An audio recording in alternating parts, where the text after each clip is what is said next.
Magluluto nga pala ako ng carbonara guys. Tara, samahan niyo ako. Bumili na nga pala ako ng carbonara sauce. May nestle cream din tayo, tsaka bacon, and syempre hindi mawawala ang cheese. At ito na nga guys, inihanda ko na yung mga gagamitin ko sa pagluluto ko ng carbonara. Tsaka mas madali siyang lutuin kaysa sa spaghetti. Bali ni-request nga lang pala sa akin to, kaya magluluto ako ngayon. Kumulo na nga pala yung tubig natin, kaya inilagay ko na yung mga pasta. 1 kilong pasta nga pala yan, at saka 2 carbonara sauce, at saka 2 nestle cream. At saka pakuluin nyo muna guys ang tubig bago nyo ilagay ang pasta. Mas maganda kasi kung mainit na yung tubig. At halu-haluin nyo lang guys para mapantay ang pagkakaluto niya. Bale 10 minutes ko nga lang pala siyang pinapalambot. At huwag nyo siyang masyadong labugin guys, mas masarap yung medyo makunat. Ayan, okay na yung pasta natin, magigisa na tayo. Naglagay na nga pala ako ng mantika dyan. Tsaka yan, nagisa na tayo ng bawang. At isunod na natin ang sibuyas. At hayaan yung malutong mabuti ang sibuyas para pag kinain nyo, hindi nyo siya masyadong mararamdaman. Bali manipis na bacon nga lang pala yung binili ko para mabilis siyang maluto. At yan, isama na natin siya sa gisa. At dahil manipis naman yung bacon, madali lang siyang maluluto. At yan, lutuin lang natin siya ng saglit. Halu-haluin nyo lang siya guys para hindi dumikit. Kaunti nga lang pala akong maglagay ng mantika guys kasi ayoko na masyadong madami.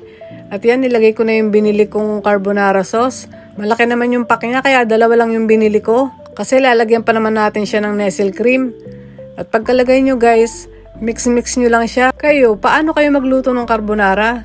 Dati hindi rin ako marunong, pero pag nagpupunta ako ng supermarket, nakikita ko lang yung sauce ng carbonara. Tapos nag-search lang ako sa YouTube kung ano pa yung ingredients na ginagamit pag nagluluto ng carbonara. At para magkalasa naman ng konti guys, naglalagay ako ng asin. Pero konti lang, depende sa inyo. At gusto ko nga pala yung maraming paminta. Mas masarap kasing kumain kapag medyo maanghang. At dahil wala akong nestle cream ng Pilipinas, yung nestle cream na lang ng Japan, pareho din naman siya. Masarap din siya pag naluto na. Pag nailagay nyo na, mix nyo lang guys para mag-combine silang dalawa. At para maging creamy. At syempre, lutuin nyo rin mabuti guys para hindi siya mabilis mapanis. At ito nga pala yung cheese na ginagamit ko guys, yung melted cheese. Hindi ko lang alam kung sa iba kung anong ginagamit nila. Basta ako, ito yung ginagamit ko para pag nilagay mo, matutunaw na siya agad. Tsaka masarap siya guys. Tsaka siya yung nagpapakreamy sa sauce natin. Ayan, titikman ko na nga kung tama na yung lasa niya. Okay na to guys. Masarap na siya. At isusunod ko na nga palang ilagay yung pasta. Sabi nga nila, diba guys, pag magluluto ka, dapat yung may kasamang pagmamahal. Kaya medyo napasayaw nga pala ako dyan. At saka pag naglalagay ako guys ng pasta, inuunti-unti ko siya guys para lahat ng pasta makover ng sauce. Hindi siya kulangin. Hindi ko nga pala nilahat yung pasta, kaya ayan, ang dami niyang sauce. Pero okay na din, mas masarap din kasi sa carbonara ang maraming sauce kaysa do sa dry, diba? Dahil nakukulangan pa nga pala ako sa anghang, nagdagdag pa ako ng paminta. Mas gusto ko kasi yung medyo maanghang para may kagat ba. Mas nakakaganang kumain.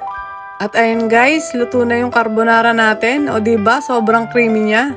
At ito ang pinakamasaya sa lahat, ang tikiman time. Ayun guys, tingnan nyo diba, sobrang creamy. Ayan, tikman na natin kung masarap ba yung carbonarang niluto natin. O diba guys, ang bilis lang lutuin. Mas mabuting ikaw na lang yung magluto kasi mas makakatipid ka kaysa sa labas kakakain, diba? Siguradong marami na namang makakain yung nag-request nito guys kasi paborito niya to. Yun lang guys, thank you for watching.